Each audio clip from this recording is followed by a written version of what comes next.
Les damos la bienvenida a nuestro Golfo de México. Acompáñenos a continuar con nuestro viaje virtual. Iniciamos nuestro recorrido por el estado de Tamaulipas.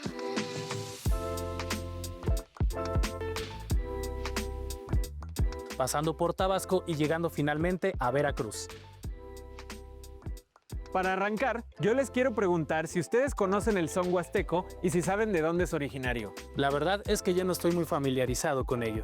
Hablemos del famoso huapango. Pero la cultura huasteca no se reduce solo a su son. Es el producto del mestizaje durante la época colonial, una mezcla de cultura indígena, africana y española.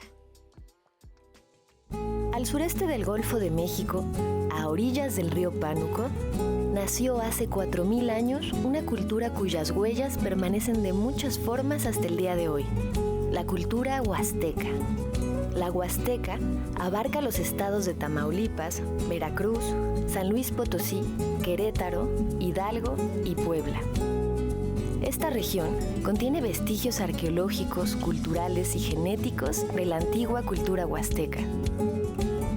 Con el paso de los siglos, estos vestigios han sido abrazados por los habitantes de la región y se han moldeado y adaptado hasta dar como resultado la actual cultura huasteca. Uno de ellos es la lengua huasteca, a la que sus habitantes llaman Tenec. Se trata de un conocimiento que se ha ido pasando de generación en generación para sobrevivir en un mundo donde todo está en otras lenguas, básicamente español. Según registros del 2020, en México existen casi 169,000 hablantes de Tenec, de los cuales 6,110 se encuentran en el estado de Tamaulipas. Esta lengua, que aunque es de origen maya, se distingue del resto de las lenguas mayenses y es también hablada en otros estados como en San Luis Potosí y Veracruz, donde cuenta con variantes lingüísticas. Otro aspecto característico de la cultura huasteca actual es el son huasteco o huapango.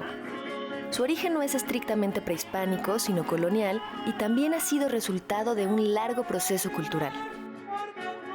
El son huasteco suele estar presente en celebraciones y reuniones. Su lírica es acompañada de un trío de cuerdas, violín, jarana huasteca y quinta huapanguera, así como de un buen zapateado. Los textiles también encierran esta herencia huasteca. En la época prehispánica, los textiles de la Huasteca eran famosos por su calidad y belleza y hoy en día siguen siendo un símbolo distintivo de la región. Muchos aún se elaboran con telar de cintura y de pedal y son bordados a mano con motivos principalmente florales. El maguey enequenero ha sido fundamental como fibra para elaborar estas telas, aunque hoy en día también se utilizan telas industriales. La gastronomía huasteca también forma parte de esta herencia cultural y está ligada a los recursos naturales de la región. Bocoles, zacahuil, guatape y tamales huastecos son algunos de los platillos que se distinguen de la región. Es importante señalar que aunque podemos distinguir a la cultura huasteca del resto de las culturas del origen prehispánico de México, esta no es homogénea, sino que se ha forjado en un proceso largo y en su convergencia con otras tradiciones como la náhuatl y la totonaca, así como de la relación de su gente con los recursos de la región. Sin duda, una joya del Golfo de México que vale la pena conocer. La zona arqueológica de Comalcalco, ubicada en el estado de Tabasco, es uno de los sitios más fascinantes del mundo maya. Sí, recuerdo que cuando fui me sorprendió mucho no solo el tamaño de sus estructuras, sino que está construida con ladrillos. Y tan solo está ubicada a 2 kilómetros de la ciudad de Comalcalco y a 45 minutos de Villahermosa. Este, sin duda, es un lugar a visitar. Comalcalco, Tabasco, ciudad de ladrillos y guerras. En el corazón de la selva tabasqueña, existe un sitio de grandeza maya reflejada a través de su distinguida monumentalidad, hecha de ladrillos, conchas marinas, guano, bejuco y madera. Este lugar ancestral recibe el nombre de Comalcalco, también conocido como el lugar de la Casa del Comal, de origen náhuatl, nombre otorgado por los grupos mexicas que llegaron a Comalcalco tras el abandono maya y se percataron que las construcciones del lugar eran de ladrillo. Originalmente, su nombre era Hoi Chan, proveniente del maya cholano y cuyo significado es cielo enrollado. Esta ciudad se encuentra ubicada a 61 kilómetros de Villahermosa, al noroeste del estado de Tabasco, y fue hallada por el arqueólogo francés Désiré Charnay en el año 1880. Su florecimiento ocurrió entre los 200 antes de nuestra era y el 900 de nuestra era, a la par de otros grandes sitios como Yaxchilán, Palenque o Tortuguero, con los que mantuvo relación por medio del comercio o guerras por el control del lugar. Un ejemplo fue la guerra que ocurrió entre el señor de Tortuguero, Balam Ajaú, quien se alió con el señorío de Palenque y juntos derrotaron al señor de Comalcalco, Cujul Ayau Ox Balam, también conocido como el Sagrado Señor de Hoi Chan. Comalcalco está conformado por 432 estructuras de templos, plazas, patios y sistemas de drenaje distribuidas dentro de grupos arquitectónicos como la Plaza Norte y la Gran Acrópolis. En la periferia se han encontrado cerca de 500 montículos de tierra, los cuales fueron asociados a campos de cultivo y canales de agua. La característica más notable es el uso de ladrillos dentro de su sistema constructivo. Esto se debió a la ausencia de materiales pétreos dentro de la región. Los ladrillos se mantenían ocultos por estucos decorados y pintados. Asimismo, algunos de estos grupos arquitectónicos contienen grabados con inscripciones y motivos humanos y animales. Sus habitantes destacaron por actividades como el cultivo de maíz, frijol y cacao, el comercio, la pesca, la elaboración de figurillas de barro y la producción de herramientas como cuchillos, hachas, metates y morteros, a partir de materiales como obsidiana, pedernal, jade y basalto. Al estar situado en el margen derecho del río Mazapa-Mezcalapa, o Dos Bocas, hoy conocido como Río Seco, conectaba los intercambios locales y lejanos mediante rutas que se extendían desde la Sierra de los Cuchumatanes, en Guatemala, hasta Chiapas y Tabasco, enlazando a su vez las redes del sur del Golfo de México y los alrededores de la península de Yucatán. En el 2011, el Instituto Nacional de Antropología dio a conocer el descubrimiento del primer cementerio maya en este lugar, el cual contenía un total de 116 entierros funerarios con una antigüedad de más de 1000 años. Hoy, entre muros de ladrillo, Comalcalco sigue revelando la grandeza del ingenio maya. Cada estructura es testigo de una civilización que transformó el barro en historia. Qué padre que visitaste Comalcalco, Vale. Pero Beto, ¿tú sabías que gracias a Tamaulipas ahora podemos viajar más fácil? Así es, Milo, Tampico es considerada la cuna de la aviación en nuestro país y fue una de las primeras ciudades en todo el mundo en donde se dio el uso prevalente de este medio de transporte. Mucho tuvo que ver que a inicios del siglo XX pues comenzó a darse el uso del petróleo, Val. Efectivamente, Beto. Así que ya lo saben, la próxima vez que vayan a Tampico, piensen que mientras que muchas ciudades apenas conocían los autos, Tampico ya tenía su primer aeródromo. De hecho, de ahí viene una de las aerolíneas más viejas del mundo. La conquista del aire. Durante los años 20, México atravesó una época turbulenta socialmente por la Revolución Mexicana y a nivel internacional por la Primera Guerra Mundial. Pero el 30 de agosto de 1921 marcó un antes y un después. Se realizó el primer vuelo comercial de México, es decir, que estuvo abierto a que cualquier persona comprara un boleto de avión para su traslado. El vuelo debía salir del aeródromo de Balbuena, pero la noche anterior cayeron fuertes lluvias y el aeródromo estaba inundado. Entonces, el avión fue trasladado al hipódromo de la Condesa en la Ciudad de México, de donde despegó con destino a Tampico, con una breve escala en Tuxpan, Veracruz. Se trató de un avión biplano, Lincoln Standard, que fue operado por la recién fundada Compañía Mexicana de Transportación Aérea y piloteado por Charles B. Pickup. ¿Por qué el vuelo se dirigió al estado tamaulipeco? Hay que recordar que en esta región existía un gran desarrollo petrolero y Tampico era un importante centro industrial, por lo que era muy relevante que contara con rutas comerciales. Humberto Jiménez, el primer pasajero que compró un boleto, era un pagador de la Compañía Mexicana de Petróleo El Águila. Aquel vuelo no solo lo llevaba a él, también cargaba correspondencia y periódicos, mostrando cómo el aire se convirtió en una nueva alternativa de comunicación. Durante un tiempo, los vuelos se dedicaron a transportar pasajeros y la nómina de los empleados de las compañías petroleras inglesas y estadounidenses de manera segura. Eventualmente, el turismo por transporte aéreo, a través de la Secretaría de Comunicaciones y Obras Públicas, comenzó a ser impulso del progreso nacional. No solo se construyeron nuevos aeropuertos en Veracruz, Tampico, Tuxpan y áreas circundantes, sino que se diseñó una red aérea enfocada en el Golfo de México, haciéndolo el epicentro del crecimiento aeroportuario nacional y un área clave para el comercio y la interacción entre estados. Ese impulso permitió a la aviación conectar regiones, activar la economía, facilitar el comercio y fortalecer la seguridad nacional. De manera simbólica, el crecimiento del transporte aéreo en el Golfo representa la unión entre tierra, mar y aire, tres fuerzas que dinamizan a México. Actualmente, recordamos y celebramos los más de 100 años del primer vuelo comercial en México, un legado que nació en las costas del Golfo y que sigue llevando a nuestra nación hacia el futuro, como un símbolo de progreso, unión y esperanza, que al día de hoy sigue impulsando a México a nuevas alturas.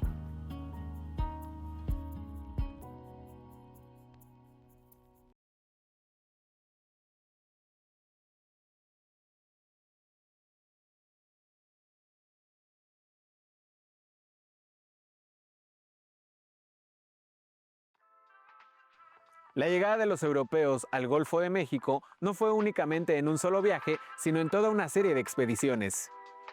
La primera, de la que tenemos conocimiento, ocurrió en 1517 a cargo de Francisco Hernández de Córdoba, aunque quizá la más significativa para nuestro Golfo sucedió al año siguiente encabezada por Juan de Grijalva. Si bien Grijalva fue el primero en explorar, Hernán Cortés llegó para quedarse y así fundó la Villa Rica de la Veracruz. El Golfo y la conquista de México. Por su ubicación y costas accesibles, el Golfo de México fue vía clave para expediciones europeas de exploración, conquista y comercio. Un navegante genovés, Cristóbal Colón, fue el primer europeo en pisar tierras americanas y lo hizo en una isla del archipiélago de las Bahamas el 12 de octubre de 1492. Murió sin saber que se trataba de un continente que no era parte de Asia. Pocos años después, en 1499 y 1501, el explorador y comerciante florentino Américo Vespucio realizó al menos 2 viajes donde recorrió las costas de Sudamérica, lo que ahora es Venezuela y Brasil, y el sur del continente, posiblemente hasta Tierra de Fuego. Escribió cartas y relatos sobre sus viajes y se dio cuenta que habían llegado a un continente desconocido para los europeos. En 1507, el geógrafo alemán Martin Waldseemüller retomó relatos y anotaciones de Américo Vespucio y elaboró el mapa donde por primera vez el territorio se nombra América, el Universalis Cosmographia. En 1511, Jerónimo Aguilar, un fraile, y Gonzalo Guerrero, un marino, náufragos de una expedición, arribaron a la península de Yucatán, donde fueron capturados por los mayas. Guerrero, con el paso del tiempo, pudo integrarse a la cultura maya y formar una familia dentro de esa cultura. En 1517, Francisco Hernández de Córdoba comandó una expedición salida de Cuba. Conocieron, costearon y documentaron Yucatán. Tuvieron un primer acercamiento con la civilización maya. Posteriormente, llegaron a Campeche, pero la mala recepción de su visita, sumada a la falta de provisiones, los llevó de regreso a Cuba. En 1518, Juan Grijalva comandó otra expedición. Costeó el Golfo desde Quintana Roo, en Cabo Catoche, Tabasco, hasta Veracruz, en el río Tuxpan. En este viaje tuvo contacto con Jerónimo Aguilar y Gonzalo Guerrero. Diego Velázquez, gobernador de Cuba, emocionado por la noticia, envió al explorador Hernán Cortés a conquistar tierras americanas. La embarcación salió en febrero de 1519 y arribó a la isla de Cozumel en Quintana Roo, donde los mayas los recibieron como invitados. El 11 de marzo de 1519, la expedición llegó a la desembocadura del río Grijalva, cerca de Potonchán. Ahí se enfrentaron a los chontales en la batalla de Centla, el primer gran enfrentamiento. Victoriosos, tomaron la ciudad en nombre del rey de España y fundaron la villa de Santa María de la Victoria, la primer ciudad española en Mesoamérica, hoy desaparecida. Veracruz fue el siguiente destino. Los conquistadores fundaron la ciudad de la Villa Rica de la Veracruz. Hernán Cortés se proclamó gobernador de las tierras descubiertas, desmontando sus embarcaciones e independizándose del gobernador de Cuba. Los españoles continuaron en Veracruz y avanzaron por tierra. Lograron llegar a la ciudad comercial prehispánica de Zempoala, donde se aliaron con los totonacos y luego con los tlaxcaltecas. Tenochtitlan cayó en 1521 e inició el periodo virreinal. Durante la colonia, Veracruz se convirtió en el principal puerto atlántico, conectando Europa con América y después con el mundo, cambiando así la vida del planeta. Si hoy que vivimos en un mundo globalizado y que viajar es relativamente fácil, nos sigue sorprendiendo conocer nuevos escenarios, bueno, no me imagino cómo fue hace 500 años que se encontraron dos mundos. Así es, ahora podemos conocer nuevos lugares como ciudades, playas o montañas. Y un ejemplo de esos lugares sorprendentes es la Reserva de la Biosfera Sierra de Tamaulipas, un pulmón vital que está ubicado en el centro y sur del estado, abarcando los municipios de Aldama, Soto la Marina, Casas y González. Sierra de Tamaulipas, hogar de grandes felinos. En el corazón del noreste de México, entre extensas llanuras tropicales y lejos de otras cadenas montañosas, se alza la Sierra de Tamaulipas. Este macizo aislado funciona como una isla de montaña. Rodeada de planicies, se distingue claramente del paisaje que la rodea. Gracias a esta separación natural, en su interior conviven ecosistemas muy distintos, creando un refugio natural para una gran diversidad de especies. Declarada Reserva de la Biosfera en 2016, esta área protegida abarca más de 300,000 hectáreas en el estado de Tamaulipas, entre los municipios de Aldama, Casas, González, Llera y Soto la Marina. El paisaje de la Sierra de Tamaulipas es extremadamente diverso. Sus partes bajas están dominadas por matorrales espinosos y selvas bajas, mientras que por encima de los 1000 metros sobre el nivel del mar se encuentran bosques de pino y encino. La orientación de la sierra influye directamente en la vegetación. El lado oriental recibe la humedad de los vientos que vienen del Golfo de México, lo que favorece ambientes más húmedos, mientras que el lado occidental es más seco porque las montañas bloquean la llegada de la humedad, creando un efecto de sombra que limita la precipitación.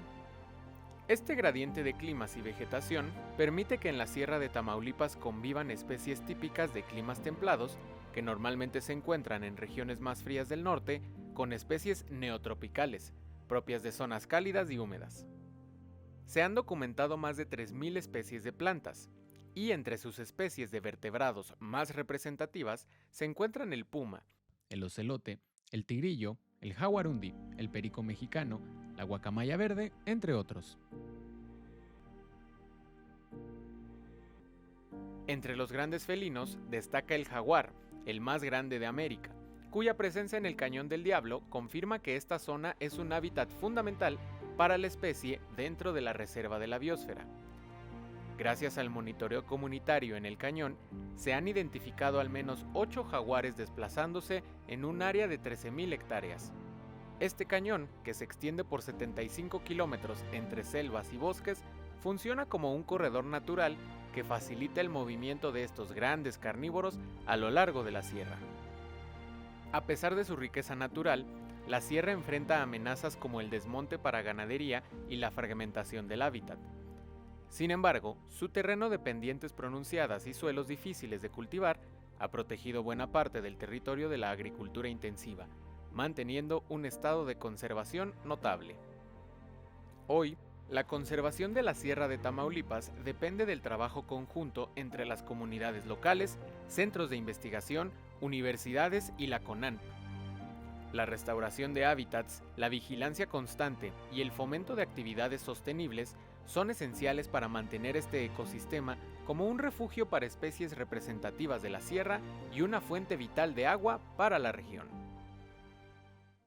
Cuando te hablan de un lugar que no conoces como la Sierra de Tamaulipas, la descripción del lugar es lo que emociona y te dan ganas de ir. Y hay un personaje de Villahermosa que lo sabía hacer muy bien.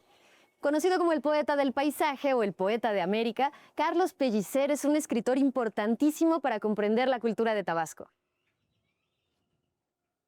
Además de ser curador y político mexicano, es una de las figuras clave en la historia de nuestro país.